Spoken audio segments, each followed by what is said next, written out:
जय हिंद विद्यार्थी मित्रांनो, free career hub या युट्यूब चॅनलवरती तुमचं सर्वांचं स्वागत आहे. बघा, नाशिक महानगरपालिकेमध्ये फायरमन, अग्निशामक तसेच चालक यंत्रचालक या पदांची भरती निघालेली आहे. यामध्ये फायरमनचे 150 पदे असणार आहेत आणि चालकचे 36 पदे असणार आहेत. या पदभरतीविषयी संपूर्ण माहिती, तुमची फॉर्म भरण्यापासून तर तुमच्या अंतिम निवडीपर्यंतची संपूर्ण माहिती या व्हिडिओमध्ये मी तुम्हाला देणार आहे. त्यासाठी तुम्ही हा व्हिडिओ शेवटपर्यंत पाहायचा आहे. चला तर मग सुरू करूयात. बघा, नाशिक महानगरपालिका नाशिक या ठिकाणी चालक आणि फायरमन, अग्निशामक अशा 2 पदांची भरती निघालेली आहे. त्यामध्ये चालकचं जे पद आहे वर्ग क चं पद आहे आणि फायरमनचं जे पद आहे आपल्यासाठी महत्वाचं ते वर्ग ड चं पद आहे. 7व्या वेतन आयोगानुसार त्याचं पेमेंट किती असणार आहे बघा. चालकचा पगार जो असणार आहे तुमचा 19,900 ते 63,200 इतकं तुमचं बेसिक असणार आहे. आणि फायरमनचं बघा, फायरमनचं सुद्धा तेवढंच पेमेंट असणार आहे 19,900 ते 63,200. फायरमनच्या एकूण 150 जागा या पदभरतीमध्ये आलेल्या आहेत मित्रांनो. त्याची ऑनलाईन अर्ज भरण्याची तारीख बघा. ऑनलाईन पद्धतीने अर्ज नोंदणी सुरू होण्याचा दिनांक जो आहे 10 म्हणजे 10 तारखेपासून तुमची ऑनलाईन पद्धतीने अर्ज भरण्यास सुरुवात होणार आहे. 10 नोव्हेंबर पासून. त्यानंतर ऑनलाईन पद्धतीने अर्ज सादर करण्याचा अंतिम दिनांक जो आहे मित्रांनो 1/12 म्हणजे 1 डिसेंबर पर्यंत तुम्ही अर्ज भरू शकताय. त्यानंतर परीक्षा शुल्क जे आहे तुमचं 1/12 पर्यंत तुम्हाला भरायचं आहे.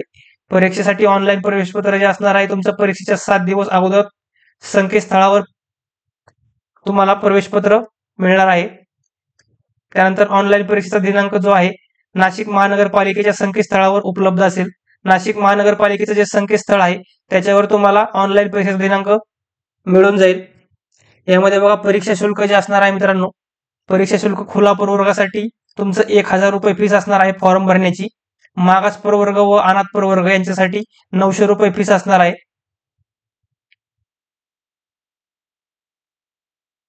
त्यानंतर बघा, तुम्हाला मी कास्ट वाईज जागा सांगतो, कुठल्या कास्टला किती जागा आहेत. आता हे चालकचं नंतर बघू आपण. अगोदर मी तुम्हाला याचं सांगतो आपलं फायरमनचं. बघा, फायरमन अग्निशामक गट वेतनश्रेणी श्रेणी 19,900 ते 63,200. यामध्ये बघा, सर्वसाधारणसाठी जागा अजा कॅटेगरीसाठी, अनुसूचित जाती या कॅटेगरीसाठी 4 जागा आहेत.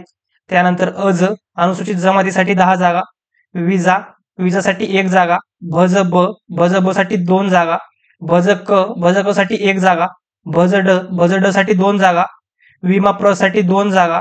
त्यानंतर इतर मागासवर्गीयासाठी 15% आरक्षण आहे, त्यामध्ये तुम्हाला 9 जागा. त्यानंतर सामाजिक शैक्षणिक मागासवर्गीय प्रवर्ग म्हणजे SC-BC यांच्यासाठी तुम्हाला इथं 3 जागा. त्यानंतर आर्थिक दुर्बल घटकासाठी 3 जागा आणि अराखीवसाठी तुम्हाला इथं 10 जागा. अशा एकूण 47 जागा सर्वसाधारण उमेदवारांसाठी असणार आहेत.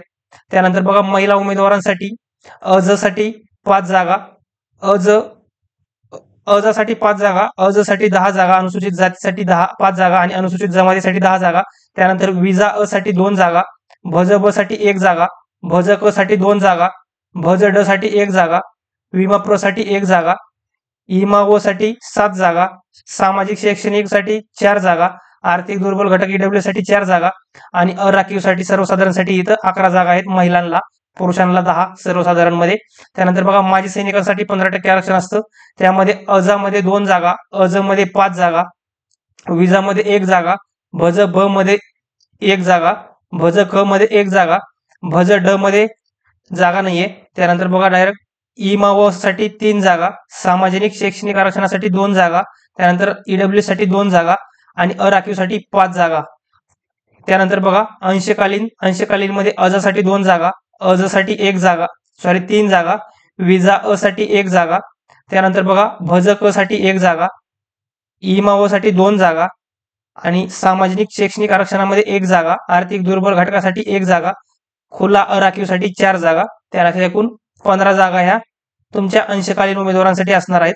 त्यानंतर बघा, खेळाडूसाठी 5% आरक्षण असतं. त्यामध्ये 1 जागा साठी 2 जागा, त्यानंतर इमा व साठी 1 जागा, सामाजिक शैक्षणिक आरक्षणामध्ये 1 जागा, EWS मध्ये 1 जागा, अराखीव मध्ये 2 जागा. अशा एकूण 8 जागा ह्या खेळाडूसाठी राखीव असणार आहेत. त्यानंतर बघा, प्रकल्पग्रस्त 5% आरक्षण. त्यामध्ये साठी 1 जागा, साठी 2 जागा, त्यानंतर बघा इमाओ साठी 1 जागा, सामाजिक शैक्षणिक आरक्षणामध्ये 1 जागा, त्यानंतर ईडब्ल्यूएस मध्ये 1 जागा, अराखीव खुल्या गटामध्ये 2 जागा, अशा एकूण 8 जागा ज्या आहेत प्रकल्पग्रस्तांसाठी राखीव असणार आहेत.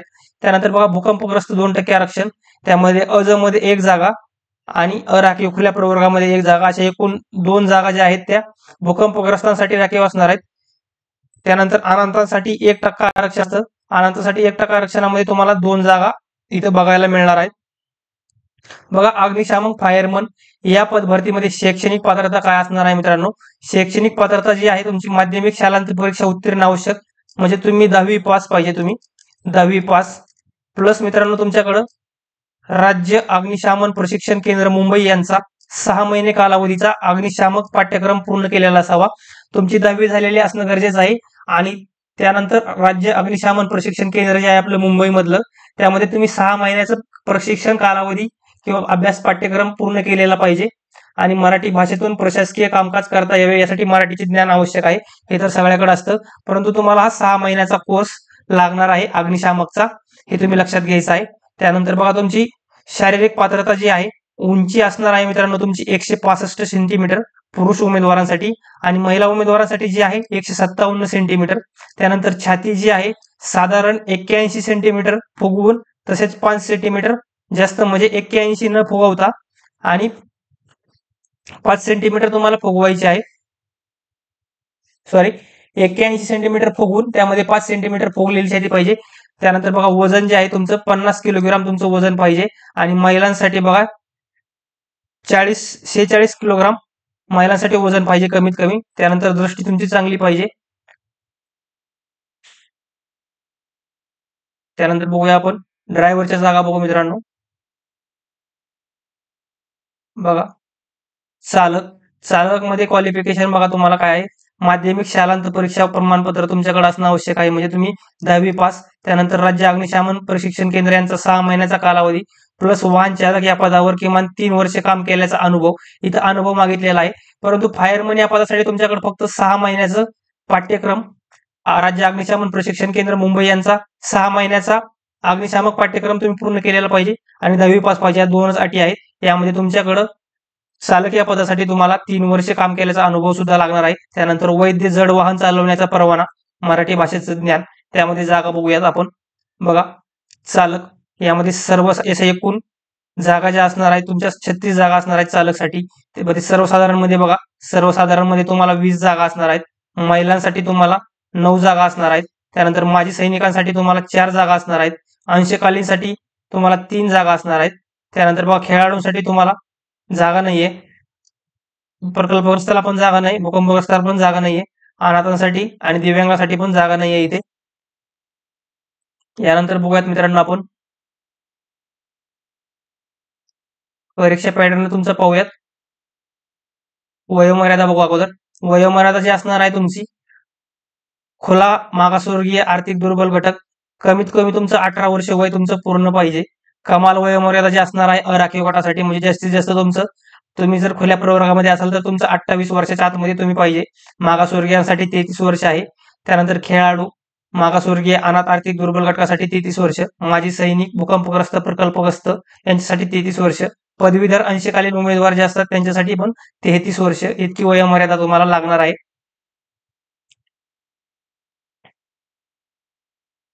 इथं आरक्षण दिलेलं आहे. या पदभरतीची संपूर्ण जी जाहिरात आहे मित्रांनो, आपलं Telegram channel free career hub या टेलिग्राम चॅनलवरती ही जाहिरात मी दिलेली आहे.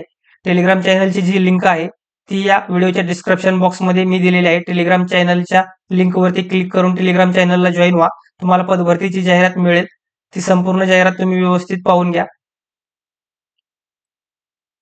त्यानंतर बघा आता तुमचं परीक्षा पॅटर्न जो आहे, परीक्षेचे संक्षिप्त रूप तुम्हाला सांगतो परीक्षेमध्ये काय काय असणार आहे. पहिलं फायरमन या पदासाठी सांगतो. फायरमन मध्ये बघा तुमचे एकूण 60 प्रश्न असणार आहेत. बघा 60 प्रश्न असणार आहेत. प्रश्न संख्या दिलेली आहे 60 प्रश्न आणि गुण 120, म्हणजे एक प्रश्न हा 2 मार्काला असणार आहे. कालावधी जो तुमचा असणार आहे मित्रांनो 90 मिनिटे. वस्तुनिष्ठ बहुपर्यायी म्हणजे ऑब्जेक्टिव्ह टाईप तुमचे क्वेश्चन असणार आहेत. त्यामध्ये बघा फायरमन साठी मराठी व्याकरण तुम्हाला 15 मार्काला असणार आहे. त्यानंतर सामान्य ज्ञान तुम्हाला जनरल नॉलेज 15 मार्काला. बौद्धिक चाचणी म्हणजे तुमची बुद्धिमत्ता ही तुम्हाला 15 मार्काला असणार आहे. संबंधित विषय म्हणजे तुम्हाला फायरमन या पदाविषयी माहिती या आधारावर तुम्हाला 15 क्वेश्चन असणार आहेत. असे एकूण तुमची 60 क्वेश्चन 120 गुणांसाठी असणार आहेत आणि कालावधी जो असणार आहे तुमचा 90 मिनिटे हे तुम्ही लक्षात घ्यायचं आहे मित्रांनो.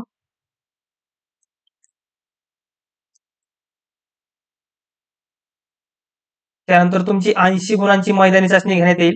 लेखी परीक्षेतील गुणांसह या चाचणीतील गुण एकत्रित करून अंतिम गुणवत्तेवर निवड करण्यात येईल. म्हणजे बघा 80 गुण तुमचे 80 गुणांची तुमची ही मैदानी चाचणी आणि 120 गुणांची तुमची लेखी चाचणी अशी एकूण 200 पैकी तुमचं मेरिट लागणार आहे अग्निशामन या पदासाठी. तुम्ही हे लक्षात घ्यायचं आहे मित्रांनो. त्यानंतर बघा फायरमन साठी सुद्धा तोच सब्जेक्ट तोच विषय आहे. त्यामध्ये पण 60 प्रश्न आहेत 120 गुणांसाठी, कालावधी पण 90 मिनिटे आहे. अशा प्रकारे मित्रांनो मी तुम्हाला या पदभरतीविषयी संपूर्ण माहिती या व्हिडिओमध्ये दिलेली आहे. अशाच नवनवीन पदभरतींच्या व्हिडिओसाठी आपल्या चॅनलला सबस्क्राईब करा, व्हिडिओला लाईक करा. धन्यवाद.